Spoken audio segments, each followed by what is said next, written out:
হেঁটে হেঁটে দাঁত মাজলে কি দারিদ্রতা দেখা দেয়? আমার বাবা মহারণা শোধ না করে মারা গেছেন। ছেলে হিসাবে আমি যদি বাবার পক্ষ থেকে মোহর শোধ করি, সেক্ষেত্রে কি আমার বাবা দায়মুক্ত হবেন? ফু দিয়ে নাকি গরম খাবার খেতে নেই, আসলে কি সত্য? আমি অনেকের কাছে শুনেছি কোনো খাবার বা পানি সারা রাত যদি খোলা অবস্থায় থাকে, তাহলে নাকি ওই পানি বা খাবারে শয়তান প্রস্রাব করে দেয়। ইসলামের বিষয়ে কি বলে? নামাজ শেষে মুনাজাতের গুরুত্ব কতটুকু? আমার ছেলের বয়স 23 বছর, সে মারা গেছে, এখন কি তার আকিকা দেওয়া যাবে? ছোট বাচ্চাদের রাগ কমানোর জন্য গায়ে হাত তোলা যাবে কিনা? আমার ফুফুর জমি ফুফু নিতে চায় না, এখন আমরা কি করতে পারি? জিন বা কেউ কালো জাদু করলে অনেক কবিরাজ ওষুধ হিসাবে কিছু আরবি লেখা কাগজ লিখে পানিতে ভিজিয়ে খেতে বলে, এটা কি জায়েজ হবে? চলুন তাহলে আমরা প্রশ্নোত্তর আলোকিত ভবনে প্রবেশ করি। আব্দুর রহমান লিখেছেন, আমার বাবা মহারণা শোধ না করে মারা গেছেন। ছেলে হিসাবে আমি যদি বাবার পক্ষ থেকে মোহর শোধ করি, সেক্ষেত্রে কি আমার বাবা দায়মুক্ত হবেন? ভাই আব্দুর রহমান, আপনি অবশ্যই আপনার বাবার তরফ থেকে মহারণা পরিশোধ করবেন। বিশেষ করে আপনার বাবা যদি কোনো সম্পদ রেখে গিয়ে থাকেন, প্রত্যেকটা সম্পদ সেগুলো দিয়ে আপনার মায়ের মহর আপনি দিবেন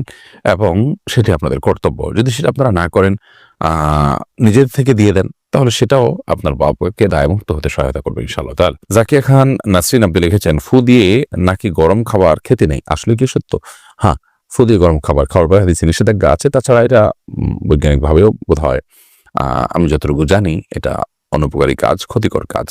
বিধায় গরম খাবার আমরা ফু দিয়ে খাবো না, এবং সেটা একটু সহনীয় পর্যায়ে ঠান্ডা হওয়ার জন্য প্রয়োজন অপেক্ষা করব, বা অন্য কোনোভাবে এটাকে আমরা নরমাল করার চেষ্টা করব, কিন্তু ফু দিয়ে আমরা গরম খাবার খাবো না। এরপরে ফারজানা বৃষ্টি আপনি লিখেছেন, নামাজ শেষে মুনাজাতের গুরুত্ব কতটুকু? নামাজ শেষে দোয়া কবুল হয়, অত কেউ চাইলে কোনো নামাজের পর আল্লাহর কাছে দোয়া করতে পারেন, সেটা একান্ত তার ব্যক্তিগত বিষয়, কিন্তু নামাজের পরে দোয়া করতেই হবে বাই ডিফল্ট, এটা নামাজের পরের অংশ, হাত তুলে দোয়া করতে হবে এমনটি কিন্তু আবশ্যক নয়, এবং এটি নবী সাল্লাল্লাহু আলাইহি ওয়াসাল্লামের সুন্নাহও নয়। আর সম্মিলিতভাবে করে তো প্রশ্ন ওঠে না, কারণ নবী সাল্লাল্লাহু আলাইহি ওয়াসাল্লাম কিন্তু কিংবা খুলাফায়ে রাশিদিন কিংবা সাহাবায়ে কেরাম থেকে বর্ণিত নয়। সকাল সন্ধ্যায় এদিকে আপনি লিখেছেন, আমি অনেকের কাছে শুনেছি কোনো খাবার বা পানি সারা রাত যদি খোলা অবস্থায় থাকে, তাহলে নাকি ওই পানি বা খাবারে শয়তান প্রস্রাব করে দেয়। ইসলামের বিষয়ে কি বলে?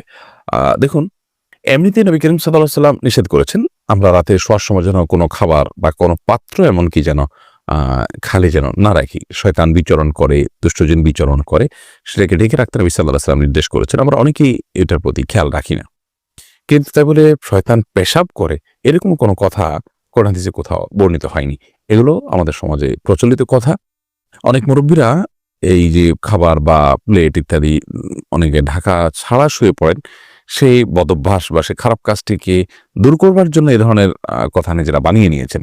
তো কোরআন এবং হাদিসের নামে মন গড়া এরকম কোনো কথা বানিয়ে নেওয়া, এটা গুনাহের কথা। নবী সাল্লাল্লাহু আলাইহি ওয়াসাল্লাম বলেছেন, মান কাযিবা আলাইয়া মুতাআম্মিদান ফালিয়াতাবাওয়া মাকআদাহু মিনান নার। যে ব্যক্তি আমার ব্যাপারে ইচ্ছাকৃতভাবে মিথ্যা কথা আরোপ করবে, আমার নামে মিথ্যা হাদিস বলবে, সেজন্য তার ঠিকানা জাহান্নামে জেনে রাখে। রত্না সরকার আপনি লিখেছেন, আমার ছেলের বয়স 23 বছর, সে মারা গেছে, এখন কি তার আকিকা দেওয়া যাবে? প্রথমত, মানুষ জীবদ্দশাতে তার আকিকা দিতে হয়। মারা গেছে যেহেতু, এখন আর আকিকা দেওয়ার প্রয়োজন নেই। বয়স বেশি হওয়ার পরও তার আকিকা দেওয়া যেতে পারে। নবী সাল্লাল্লাহু আলাইহি ওয়াসাল্লাম নিজের আকিকা নিজে দিয়েছেন। বয়স হওয়ার পরেও যদি আকিকা না দেওয়া হয়ে থাকে, তাহলে সেক্ষেত্রে আকিকা বড় হওয়ার পরও দেওয়া যায়। মোহাম্মদ জাহিদুল ইসলাম সবুজ লিখেছেন, পাশের বাসায় বিয়ের জন্য মেয়ে দেখতে এসে বরের পক্ষ আমাকে জিজ্ঞেস করলো মেয়েটি কেমন।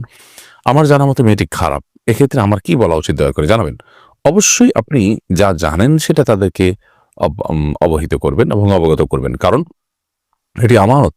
তারা এখানে সম্পর্ক করতে যাচ্ছে, এখানকার কোনো ত্রুটি যদি আপনি লুকোবার চেষ্টা করেন এবং সেটা যদি আপনি তাদের কাছে গোপন রাখেন, তাহলে সেক্ষেত্রে তারা ক্ষতিগ্রস্ত হবে।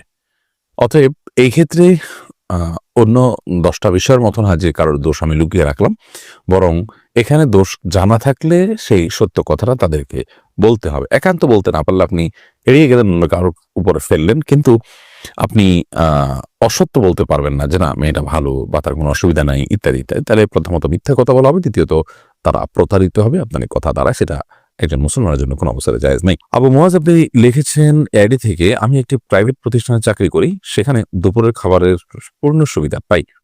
সমস্যা হলো, প্রতিষ্ঠানে যে মানের খাবার খাই সেরকম মানের খাবার আমি পরিবারকে সর্বদা খাওয়াতে পারি না। এতে করে আমি কি পরিবার প্রতি পূর্ণ হক আদায় করতে না পারার জন্য দায়ী হব? না, এটা তো প্রশ্ন ওঠে না। আমরা বাইরে বিভিন্ন সময় বিভিন্ন রকম সুযোগ সুবিধা পাই, হুবহু ওইটাই আবার পরিবারকে দিতে হবে, এটা তো কারো দ্বারা সম্ভব নয়। অতএব এর কারণে আপনি গুনাহগার হচ্ছেন না ইনশাআল্লাহ বিইذনিল্লাহ। এমনি রাসেল আহমেদ আপনি লিখেছেন, ছোট বাচ্চাদের রাগ কমানোর জন্য গায়ে হাত তোলা যাবে কিনা? না, ছোট বাচ্চাদেরকে গায়ে হাত তোলা বলতে যেটাকে বলা যায় জাস্ট ভয় দেখানোর জন্য, সতর্ক করার জন্য, এটা হতে পারে, কিন্তু তাদের জন্য শাসন নেই, অর্থাৎ প্রহার যেটাকে বলে সেটা কিন্তু তাদের উপরে করা যাবে না।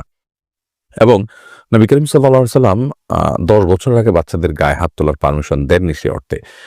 তিনি বলেছেন, তোমাদের সন্তানদের বয়স যখন ৭ হয়, মুরু আওলাদাকুম বিস-সালাতি ওয়া হুম আবনাউ ৭ সিনিন, তোমাদের সন্তানদের বয়স যখন ৭ হয় তখন তাদেরকে নামাজের নির্দেশ করো, এবং ওয়াদরিবুহুম ইযা বালাগু ১০ যখন ১০ হয়ে যায় তখন তার নামাজ না পড়লে তোমরা প্রহার করো, শাসন করো। অর্থাৎ শাসনের বয়সটা এখান থেকে বোঝা যায় ১০। তার আগ পর্যন্ত যেটি হতে পারে জাস্ট ভয় দেখানোর জন্য আপনি গায়ে হাত তোলেন, সেটি হতে পারে। কিন্তু শাসন, যেটাকে রীতিমতো পেটানো বলা যেতে পারে, শাস্তি বলা যেতে পারে, সেটা কিন্তু দেওয়া যাবে না। এমনি সেলিম রেজা কাজল আপনি লিখেছেন, শুক্রবার জুমার খুতবার সময় অনেকেরই ঘুম ঘুম বা ঝিমুনি ভাব চলে আসে, তখন কি আবার ওযু করতে হবে?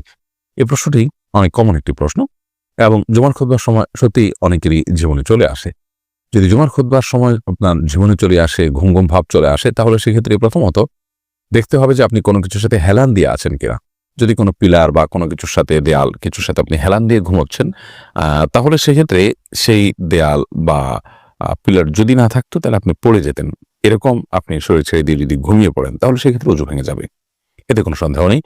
আর যদি আপনি বসে বসে ঝিমাতে থাকেন এবং সেক্ষেত্রে আপনি ডান দিকে বাম দিকে আপনি কাত হয়ে বা আপনার নুয়ে পড়ে যাচ্ছেন, এরকম যদি হয় তাতেও আপনার ওযু ভঙ্গ হবে না। তবে যদি এত ঘুম আসে যে আপনি একদম পড়েই যান ঘুমের চোটে, তাহলে সেক্ষেত্রে ওযু ভেঙে যাবে। ধরুন আপনি সিজদায় আছেন, সেখান থেকে পড়েই গেলেন আপনি। আপনার ভারসাম্য হারিয়ে পরিপূর্ণ শরীর ছেড়ে দিয়ে আপনি ঘুমিয়ে পড়েছেন, অর্থাৎ গভীর ঘুম হয়েছে সোজা কথা। সেরকম ঘুম হলে ওযু ভঙ্গ হয়ে যাবে। আর বসে বসে আপনি ঝিমাচ্ছেন, মাথা দুলছে এদিক সেদিক, তো এর কারণে কিন্তু ওযু ভঙ্গ হবে না। এমনি নাজমুল হাসান আপনি লিখেছেন, আমার ফুফুর জমি ফুফু নিতে চায় না, এখন আমরা কি করতে পারি? তিনি যদি সলভেন্ট হন যথেষ্ট পরিমাণে, তার আসলে কোনো অভাব নাই, আসলে কোনো নিড নাই, সেই তুলনায় আপনারা বা আপনার চাচারা তারা দুর্বল থাকেন তাদের চাইতে আর্থিকভাবে, তো সেই কারণে তারা নিতে চাচ্ছেন না। এরকম যদি হয় তাহলে সেক্ষেত্রে এটি আপনারা ভোগ করতে পারেন। তবে বেশিরভাগ ক্ষেত্রে আমাদের দেশে মেয়েরা নিতে চায় না, সেটা হলো হেজিটেশনের জায়গা থেকে, যে সমাজ এটাকে ভালোভাবে দেখে না, অথবা তারা বাবার বাড়িতে যাওয়ার যে অধিকার সেটা থেকে তারা বঞ্চিত হন কিনা সেই ভয়টা তারা করেন। তো এই সমস্ত ব্যাপারে আপনি বা আপনাদের দায়িত্ব হবে তাদের সাথে খোলামেলা কথা বলা, যে না, এটি নেওয়ার ফলে আমাদের সাথে সম্পর্কের কোনো প্রকার ঘাটতি হবে না, আসার অধিকারের ক্ষেত্রে কোনো প্রকার আপনাদের অধিকার ক্ষুণ্ণ হবে না, খর্ব হবে না, বরং আপনারা আসবেন, এটি আপনাদের চিরকাল অধিকার, রক্ত সম্পর্কীয় আত্মীয় হওয়ার কারণে। যার কারণে আপনার ফুফুদেরকে বুঝিয়ে তাদের জমি বুঝিয়ে দেওয়ার চেষ্টা করতে হবে, হস্তান্তর করতে হবে। যদি সেটা তারা, যেটা বললাম, সলভেন্সির কারণে না নেয়, তাহলে সেক্ষেত্রে আপনারা ভোগ করতেই পারেন। এরপরে সোনিয়া আক্তার আপনি লিখেছেন, জিন বা কেউ যে কালো জাদু করলে অনেক কবিরাজ ওষুধ হিসাবে কিছু আরবি লেখা কাগজ লিখে পানিতে ভিজিয়ে খেতে বলে, এটা কি জায়েজ হবে? এটা সুন্নাহসম্মত কোনো ট্রিটমেন্টের পদ্ধতি নয়। বিশেষ করে সেখানে যদি আপনার এমন কিছু লেখা থাকে যে অস্পষ্ট, বোঝা না যায়। অনেক সময় দেখা যায় তাবিজ কবজ যারা দেয় সেগুলোর মধ্যে একটা বড় অংশ আছে যারা আপনার শিরক এবং কুফরি কথা, বিভিন্ন কাফেরদের নাম ইত্যাদি লিখে দেয়।